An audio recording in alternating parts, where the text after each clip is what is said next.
thank you so much for joining this history project of ours. We really appreciate it. Could you tell me your name, your age, and where you're born? My name is Brian Hamilton, 65, and I was born in Princeton, Maine. And what is it that you do now? I'm the pastor of Westminster Presbyterian Church and have been for the last 26 years. Talk about where you grew up. Talk about Princeton, Maine. What was it like growing up there? What do you remember about it? It was a really small town. There were less than 1,000 people in this little town. It was an idyllic kind of place to live. As a little kid, we could run around town, nobody worried about us. Somebody knew where we were, what we were doing, which was good and bad, I'm sure. In my particular situation, I was very connected to the local church, the local Baptist church in town, and had a lot of kids my age, and we had a little choral group, so we spent a lot of time singing, sang a lot of spirituals for some reason, even though that wasn't part of the heritage of people who grew up in that kind of place. I was going to ask, when we say spirituals, we mean from the African American. Yes, right. Kind of spiritual church tradition. Yeah, absolutely. What made the Baptist church such a focal point for you? Well, it was, my family went there. I had brothers and a sister who all were participating there, and I had lots of friends my age who were active in the church. So it was a social kind of gathering as well as a religious one. I think probably for kids, the social stuff is more important than the spiritual stuff when we first start out in life, and it certainly was that way for me. I was going to say, did the church cultivate a kind of atmosphere of welcoming to young people? It did. We had, this was a small town, small little church, but we had one of the largest youth groups in the state of Maine, which isn't saying a lot, but we probably had 40 kids in our little youth group. And so, there were just a lot of contacts, a lot of connections there, and the guys that I used to hang out with most, that we sang in the choir, we sang as a separate chorale. We just like we were always singing, I didn't grow up with jazz in the home specifically, although my mom had a lot of jazz stuff. There was always Sinatra going on, and there was some Perry Como going on, and Tony Bennett, I remember, was always being played in my home. My uncle gave me my first jazz album when I was, I think, 9 or 10. It was Queen of, what was that? Nina Simone. Yeah, High Priestess of Soul. Yeah, Nina Simone. And that was an introduction to a bigger world than what I had experienced growing up. I was going to say, at the same time, it seems like the spirituals were its own kind of gateway into being very well prepared to encounter a Nina Simone, though. Right, yeah, which it really was. And it was interesting to me, I wasn't around a lot of it, but I was around enough to be able to get a taste and get sort of curious about it. At the same time, I grew up in the late 60s, I guess. I started thinking about the world, and there was a whole lot going on back then that we kind of saw play out on television. And the times, they are changing. They are. And I always felt like I was removed. I was too separated from the things going on in the world that I was really interested in and really concerned about. By the nature of your location, or by the nature of your upbringing? Certainly because of where we were, the cultural isolation is a very real thing in rural America. But also because of what we were talking about and thinking about from a faith perspective, from a social perspective. You know, the world was in upheaval at the time, and we there, like people everywhere, I think felt, or certainly I did, like I needed to make a choice. What were those? Do you remember what those discussions were like? You're saying it from a faith perspective, from a community perspective. Do you remember what those perspectives were? Well, I think there were a lot of conversations about justice and about civil rights, about basic fairness. We were always taught to treat people with respect, and then we see our nation on television exhibit, ultimate disrespect, and so there was a credibility gap growing in there, and I think that I was aware of that from an early age, like a lot of other people. What, besides the Baptist Church, were there any other important institutions in Princeton? That's a good question. I'm not sure there were a whole lot. I think the church was pretty much it. The focal point of the community.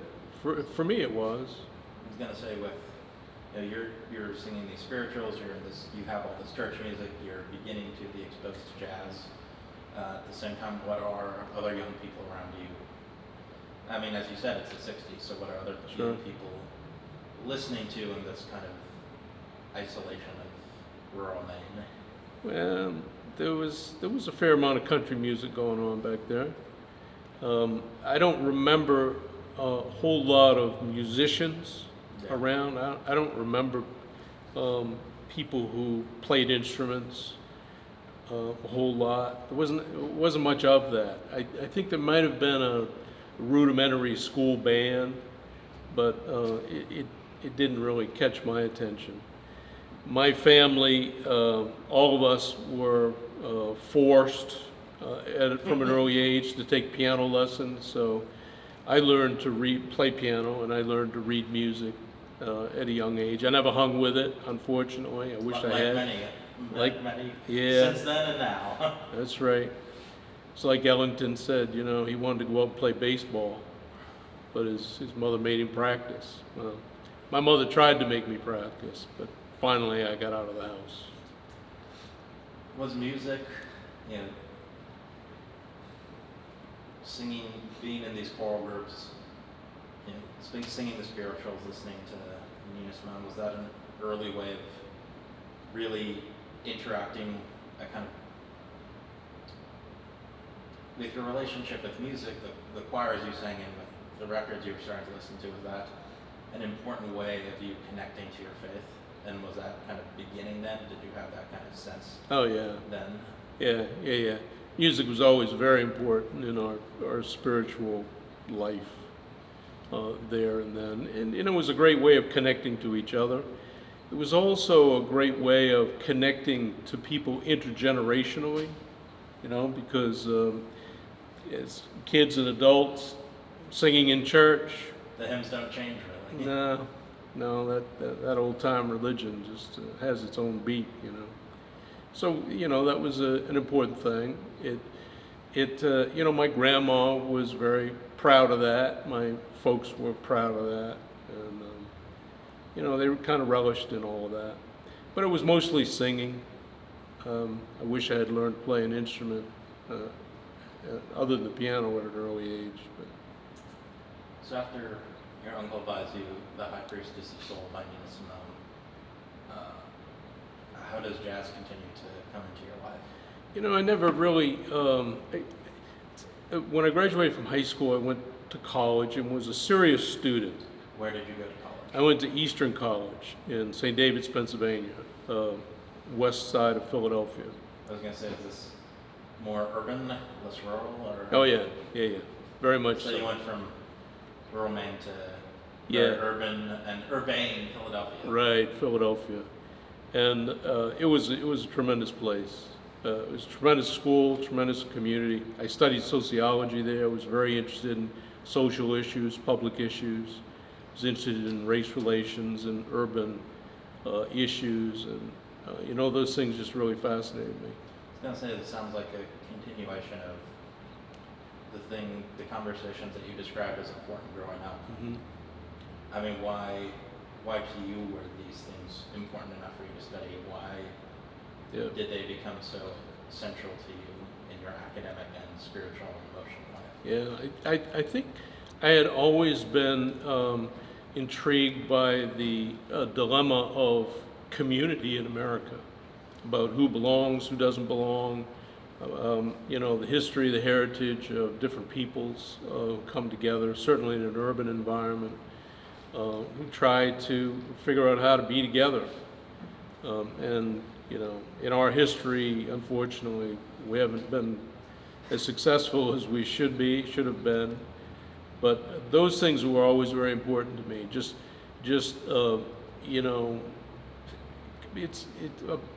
It's the process of kind of acknowledging the humanity of people, of welcoming people in. There were not a lot of people of color in the state of Maine. There may be 2 or 3 when I was growing up. But then you moved to West Philly. Yeah, Oh boy. yeah, there it was.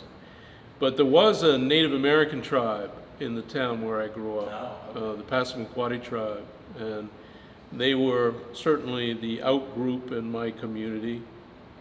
The other, as we might say. Yeah, the other side of the tracks. In my little town, it was a bridge. I lived on the other side of the bridge. It's always something.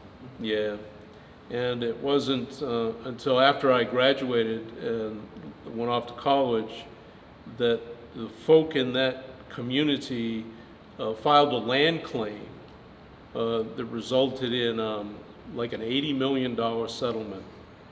And so, whereas before, people, if they had Indian blood, native blood, they weren't all that interested in acknowledging it. But after the land claim came along and there was money to be had, the population of the tribe just, exploded. Being in this new environment in Philadelphia, what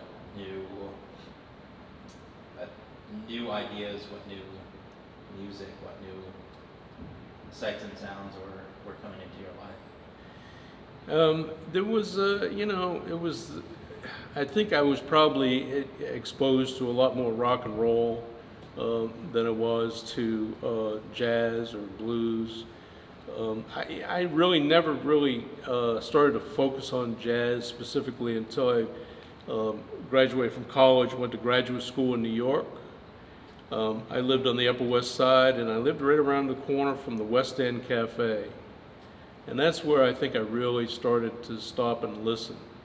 A lot of those jazz bands from Harlem would come down to the West End, and they'd play there. That, late 60s, early 70s, where a lot of white folk downtown stopped going up to Harlem. Yep.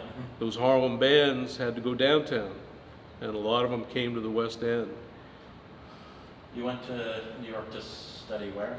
I studied at the New School for Social Research. I studied sociology. At the New School. Yeah. So was the idea still focusing on sociology? I was, yeah. Was the seminary, the ministry, was that in the back of your mind at all during this time, or? Right. So I took my master's at the New School in sociology, focusing on urban and race relations. We had to focus on 2 areas of concentration at that time at the New School.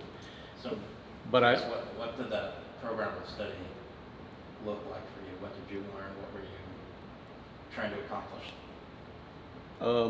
It was very academic, very theoretical based stuff. I mean, I studied a lot of Marx and Weber and Durkheim, classic social theory. But there was also, a lot of really specific stuff as it relates to race dynamics, race relations. And so,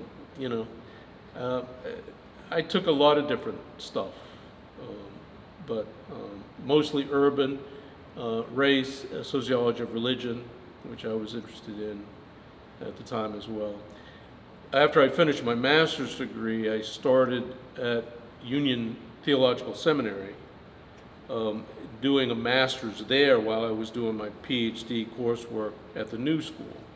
So went to seminary during the day and went to the New School in the evening, and just tried to blend sociology and theology. And I wanted to go to Union specifically because James Cone was teaching there at the time, as well as Cornell West, James Washington. And this one, the kind of road around Dr. Cornell West. Yeah, yeah. It was a great place to be. Why continue this deepening of academic study, not just, satisfied with a master's, but getting the PhD and then getting so talk about why getting the PhD, and then also what motivated you to start up at Union. I was, like I said, I was trying to integrate sociology and theology. And but what was the interest there? What was the catalyst for that?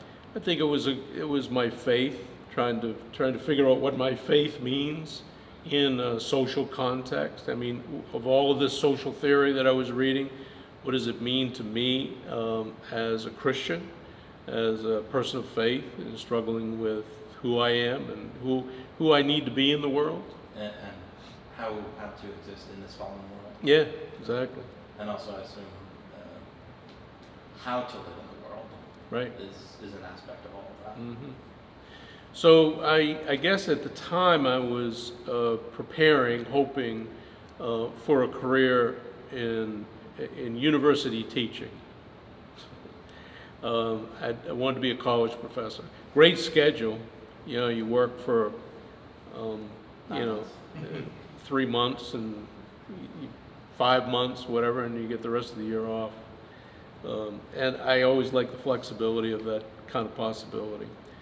But then when I started doing it, it was rough. I came out in 1982, and there weren't a lot of jobs in sociology in an urban environment for a junior professor, somebody just starting out.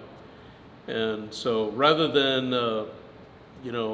do that whole junior professor track, which would take me to North Dakota and Idaho and somewhere for 10 or 20 years, until I got published and tenured and all that mess. I decided to go back to seminary and get my divinity degree so that I could be ordained and become a pastor in the church. And so I went back to Eastern Baptist Theological Seminary in Philadelphia. I went back to Philadelphia after grad school in New York and 1 year of teaching in Los Angeles. So you did get the PhD in sociology? No, I never did finish it. But you finished the master's at Yeah, I have 3 master's degrees, and one of them is the Master of Divinity that I got from Eastern, which allowed me the credentials to be ordained. So you were in New York in the late 70s? Mm-hmm. I mean, you were uptown, but obviously we know now there was all this stuff happening downtown on the Lower East Side with the lot scene and these guys like Julius Hemphill and Oliver Lake and David Murray and Sam Rivers, and obviously on the west side there was the Village Vanguard, and there were still these kind of legacy clubs. And as you said, that's when you were getting into jazz to talk about kind of diving into the New York jazz scene during your graduate time there. It was, I was so busy studying in school. I was doing 2 graduate programs at the same time, so I didn't have a whole lot of time. But, Friday, Saturday, Sunday to go out and over to the West End was a great opportunity. I never knew about all the other clubs back then.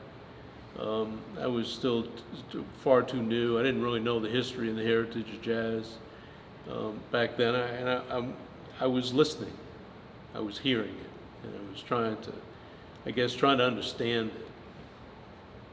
But it really grabbed me. We all are all the time. Absolutely. It really did grab me. Once it got me, it really got me. What was the importance of this, the West End Cafe? This was the spot? It was a local spot. Yeah. It's right around the corner from where I was. It was very convenient. And the music was just incredible.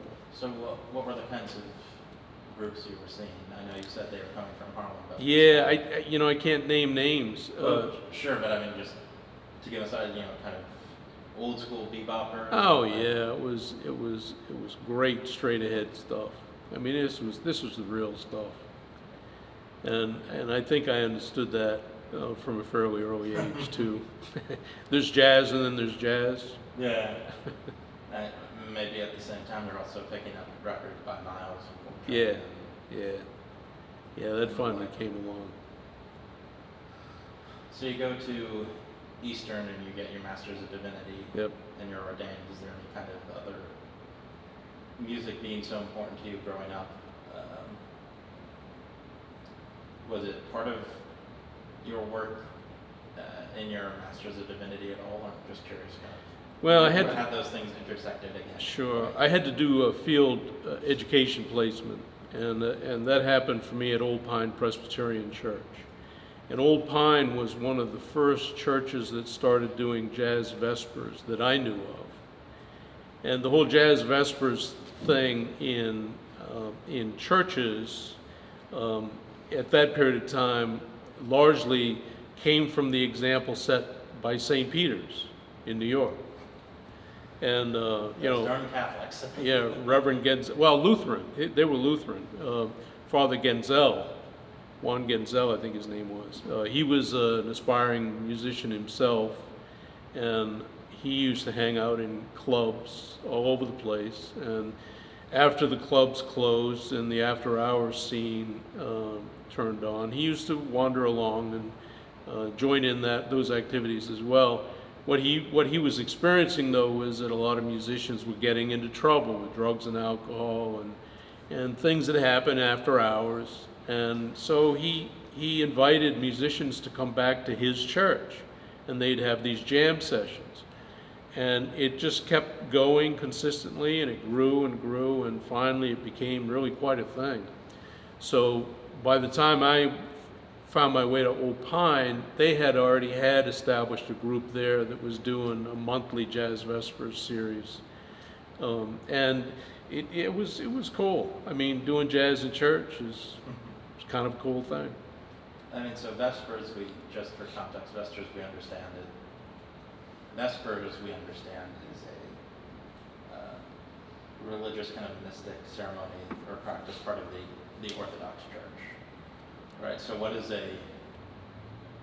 is Jazz Vespers just a title, or is there some kind of theological ritual significance attached to it? It was, it's what you would call a worship service, but it was through the lens of jazz. So there would be some liturgy, some speechifying of sorts, different readings, Some different testifying. things. Yeah, there'd be some testifying, there'd be a bunch of that stuff, and it was always sort of going back and forth and interacting with the music. And so that's where I kind of first got a taste of that. But then when I took my first church in Detroit in 1992, What was that? that was Jefferson Avenue Presbyterian Church on the east side of Detroit. And I went there as an associate pastor. That was my first church gig. And so I talked them into letting us start a Jazz Vespers there. And it was incredible because in Detroit, there were tons of musicians, studio musicians and otherwise, folk who had been kind of studio working. musicians, jazz musicians, a history that not all of us appreciate. Mm-hmm. Like many histories, perhaps even this one. After Motown went to LA, they left a whole lot of musicians high and dry. So there was never a problem getting musicians that wanted to play. Just to back up for a second, I mean, you grew up Baptist. You grew up going to a Baptist church. Yeah. At what point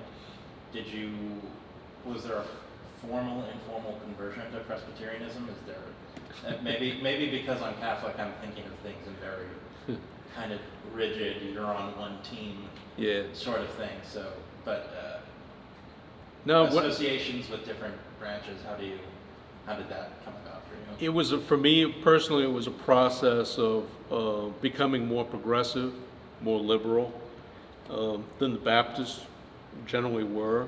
Old Pine Presbyterian was a wild place. I mean, they were doing all kinds of inventive ministries.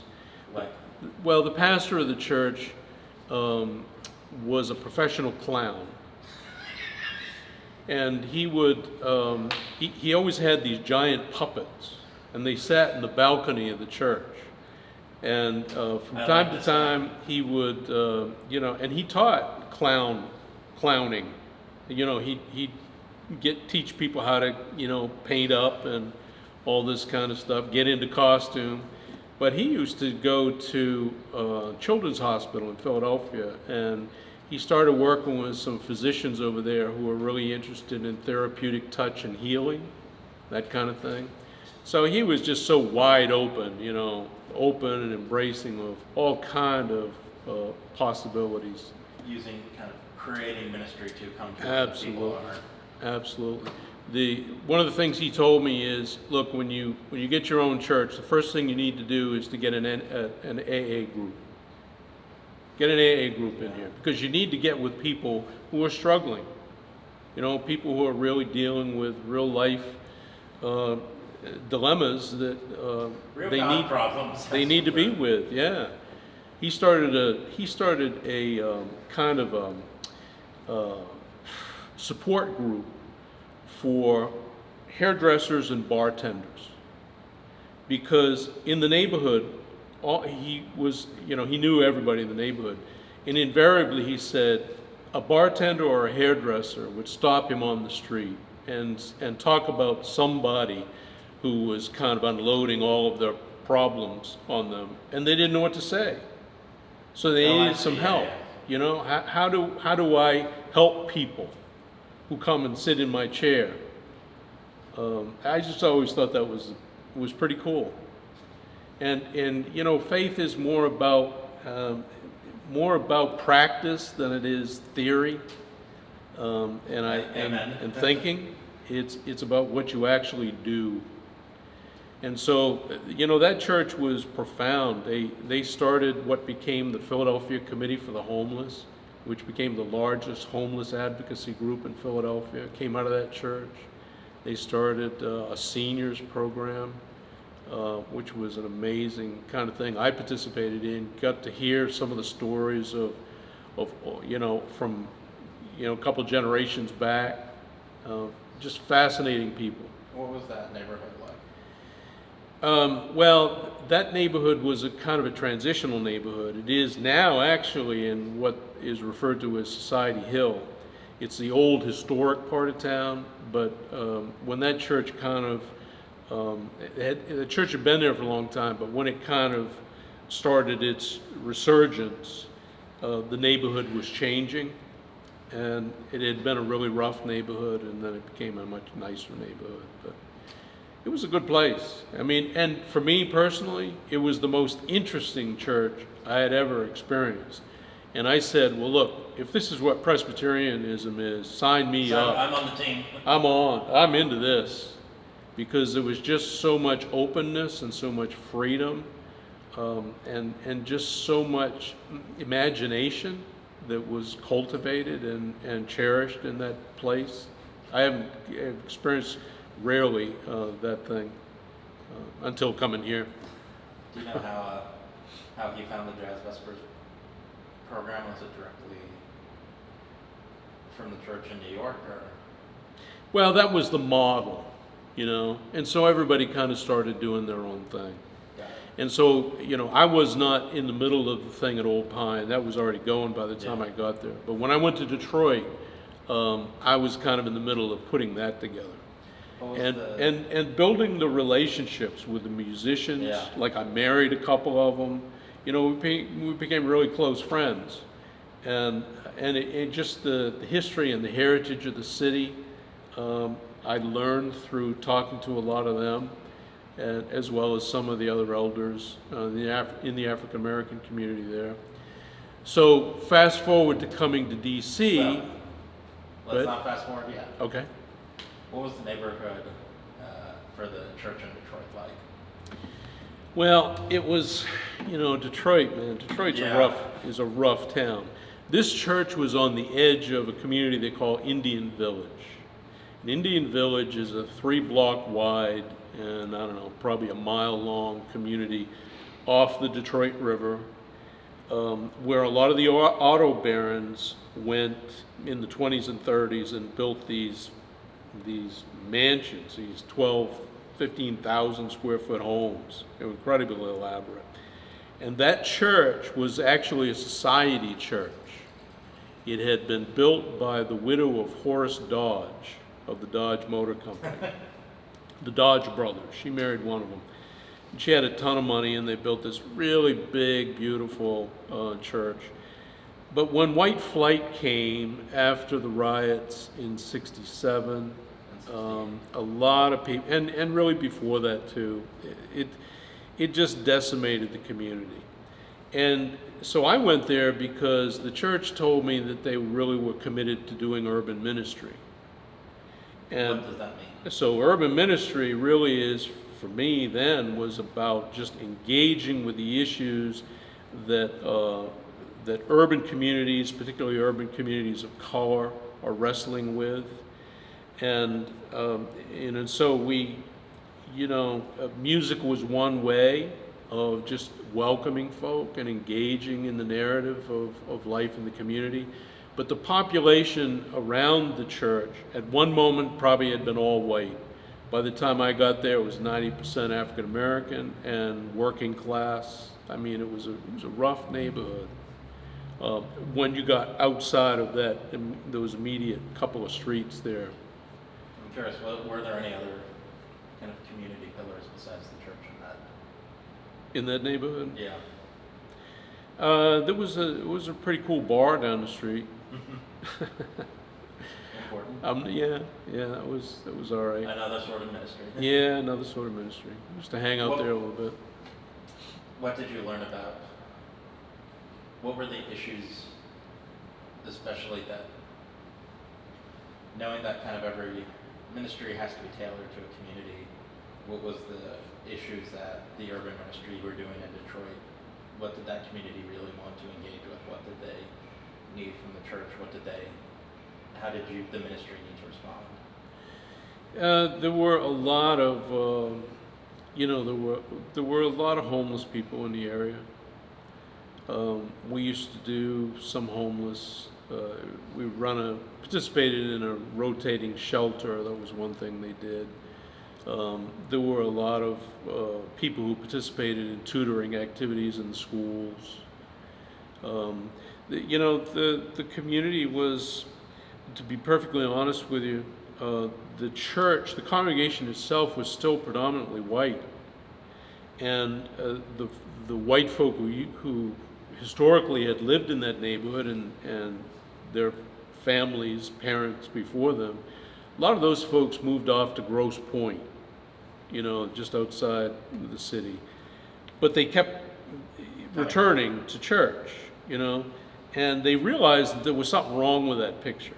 And they really, I think, really tried to be more connected. It was complicated for a lot of those folk. There was a lot of street violence at the time. It was not just ethnic and racial divides, but there was generational divides as well. Class divides. Yeah, a lot of that.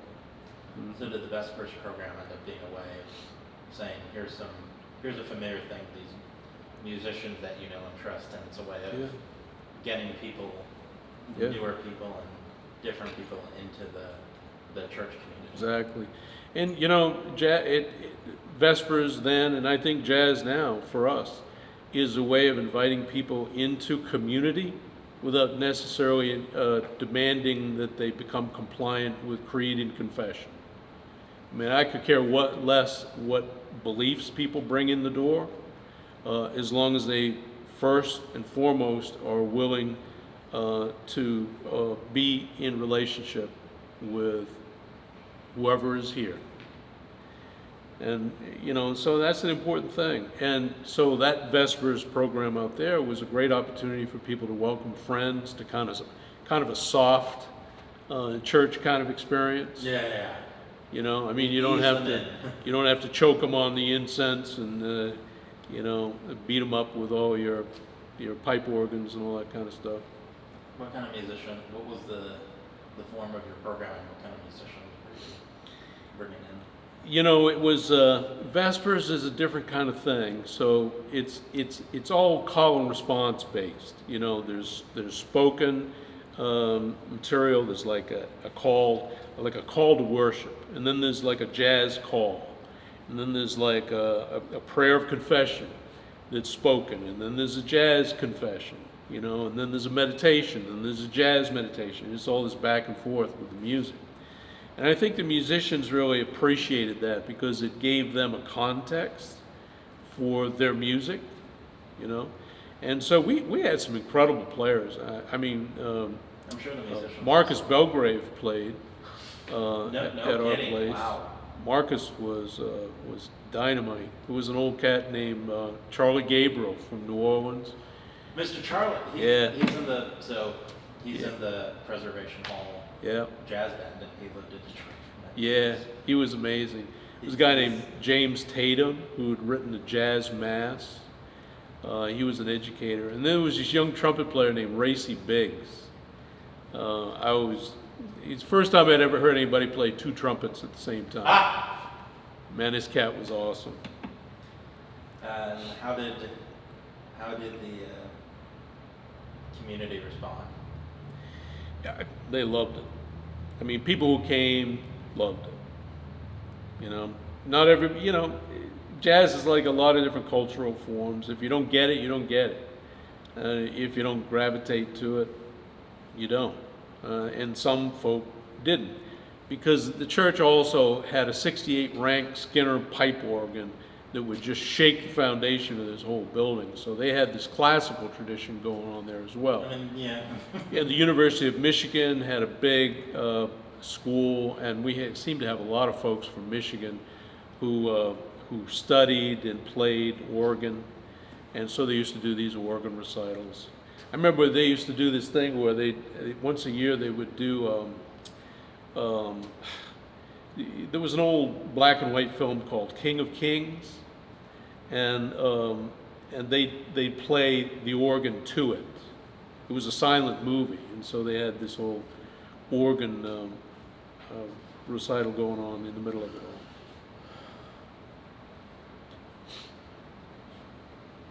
But it helped bring people into the church and was a good starting point. Somewhat. Yep. And it built a relationship with the community. Yep. Importantly. How did the opportunity here at Westminster Presbyterian open up? Yeah. So, my wife Ruth and I came here as co-pastors, and so I guess why is that? Well, the because why and how of getting to the church before we talk about getting to the church, yeah. we met and married in Detroit, and you know, I expressed a very strong desire to come back east. I loved Detroit, but it was a hard place to live. I didn't really like the Midwest that much. I didn't like the world being so spread out and being just chained to a car to get anywhere. There's really no public transportation in Detroit to speak of. And so we wanted to work together. And so we looked at different places. We almost landed in New York. I was on a short list at Riverside Church, and she was, candidating at different New York churches as a sole pastor there. But this situation kind of opened up here for us, and so they weren't looking for co-pastors, but we talked them into it. Well, they thought it was a good idea, and we thought it was a good idea, so we went ahead and did it. So the church was... Yeah, I was going to ask, what's right. This church is 169 years old now, and it was always kind of a small neighborhood church, but when urban renewal came along, it pretty much destroyed the church because Urban It renewal went plan. from being a small neighborhood church where everybody knew each other and walked down the street to come here. But urban renewal came along in the 50s and 60s, and they used eminent domain, and they drove everybody out of the neighborhood.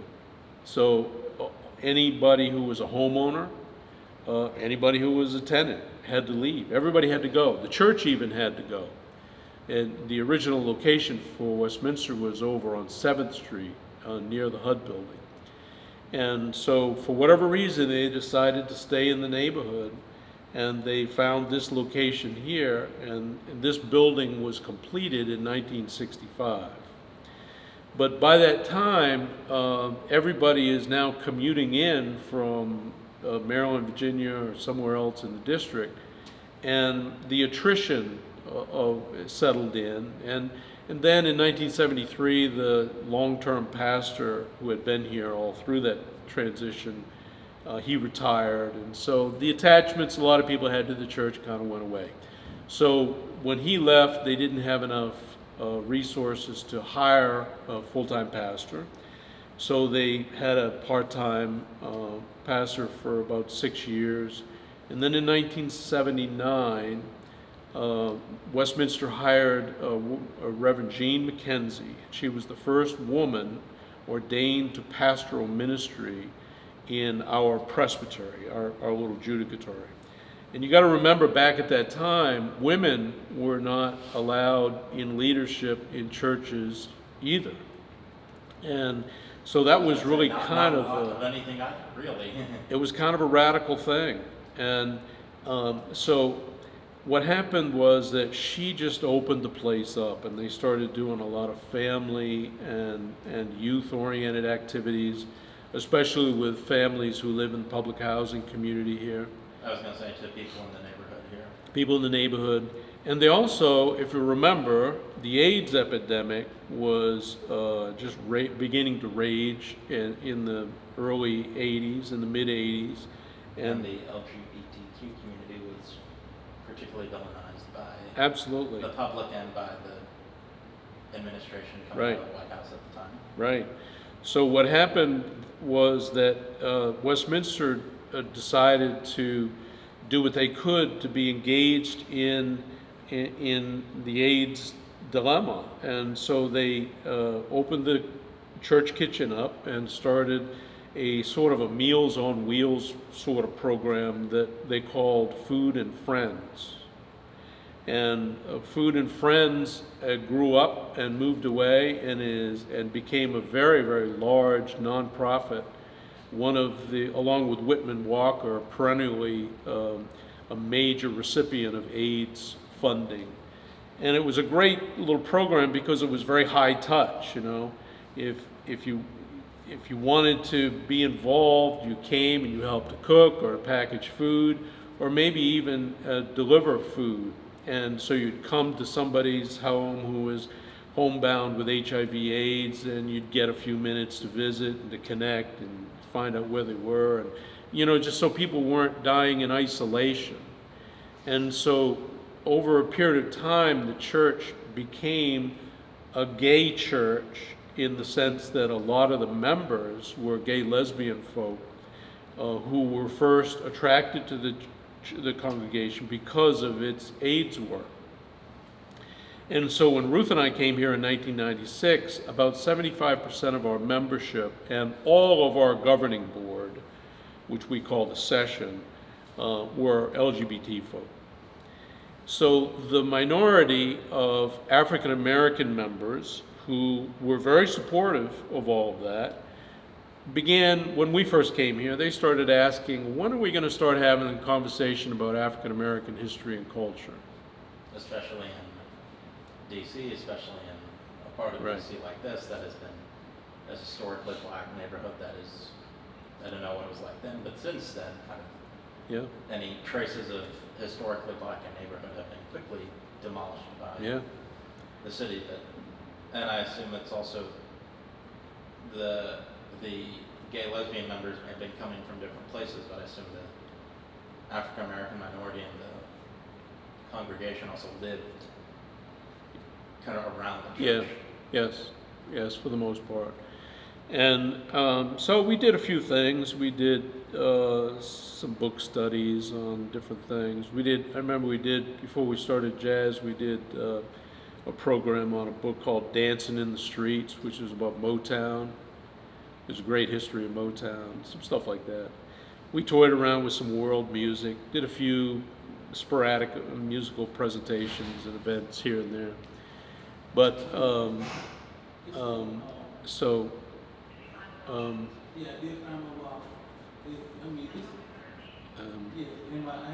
you pause that for just a second?